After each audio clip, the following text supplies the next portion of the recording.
அதான் அல்லாஹ் சொல்றான், ஃபர்ஸ்ட் அல்லாஹ்வை நம்பணும், மறுமையினால நம்புறோம். மூணாவது என்னது, அந்த நன்மை எங்கேருந்து வரும், மலக்குமார்கள் கொண்டு வருவாங்க. மலக்குமார்கள் கொண்டு வந்து எங்க வைப்பாங்க, வல் கிதாபி, ஒவ்வொரு வேதத்திலையும் வைப்பாங்க. நன்மைன்னா என்னன்றது வேதத்துல சொல்லப்படும், அந்த வேதத்தை நம்பணும். சரிங்களா? அந்த வேதத்தை நம்பிட்டீங்கன்னா அந்த வேதம் யாரு கத்துக் கொடுப்பா, வன் நபியே, நபிமார்கள் கத்துக் கொடுப்பாங்க. அதுதான் அந்த 6 நம்புதல்.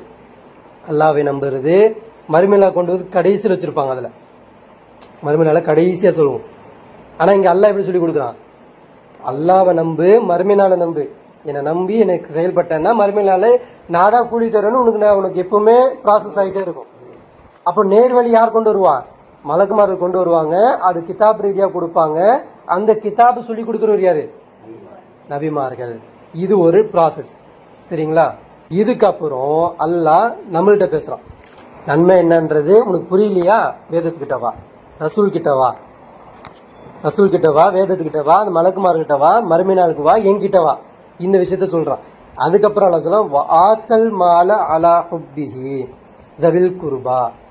உங்களுக்கு இதுக்கப்புறம் என்ன நன்மை அப்படின்னா, உங்களுக்கு விருப்பமான செல்வம் இருக்கா, வாத்தல் மால, செல்வத்தை கொடுங்க. எப்படிப்பட்ட செல்வத்தை கொடுங்க, அலா ஹுப்பிஹி, அதன் மீது நீங்க எப்படி இருக்கிறீங்க, விருப்பம் கொண்டவர்களா இருக்கிறீங்க. அதன் மீது நீங்க ஆர்வம் கொண்ட, ஏன் சொத்து, ஏன் பணம், ஏன் கடை, என்னுடைய காசு அப்படின்ற மாதிரி ஒரு உங்களுக்கு அது மேல ஒரு நேரம் இருக்கும், ஒரு விருப்பம் இருக்கும். அதை அல்லாஹ் கேட்கிறான், அலா ஹுப்பிஹி தவில் குர்பா, அந்த விருப்பமான அந்த செல்வத்தை யாருக்கு கொடு, தவில் குர்பா, நெருங்கிய உறவினருக்கு கொடு. எங்க வச்சா, இப்போ சொல்லு, ஹஜ்ஜு கடமையா, நெருங்கிய உறவினருக்கு உதவி செய்யறதே கடமையா? இன்னைக்கு முஸ்லிம் சமுதாயம், எல்லா முஸ்லிம் சமுதாயம் இன்னைக்கு கொஞ்சம் பேர் தான் பல கஷ்டத்துல இருக்கிறாங்க.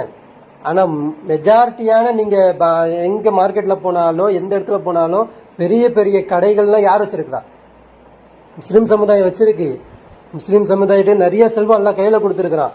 ஆனா அவங்க செல்வத்தை அவங்க எப்படி யூஸ் பண்றாங்க அப்படின்னா, அவங்க முகத்தை அவங்க அல்லாஹ் கிட்ட பாக்குறது அவங்க விரும்புறாங்க தவிர, அவங்க முகத்தை எப்படி இப்படி இப்படி போயிட்டு இப்படி வர்ற விரும்ப மாட்டேன்றாங்க.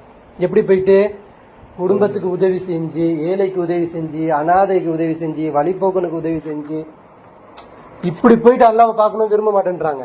ஏன் செல்வம் நான் அல்லாவை டைரக்டா பாக்குறேன், ஏன் செல்வம் நான் டைரக்டா விரும்பி கொடுப்பேன், இப்படி நினைக்கிறாங்க.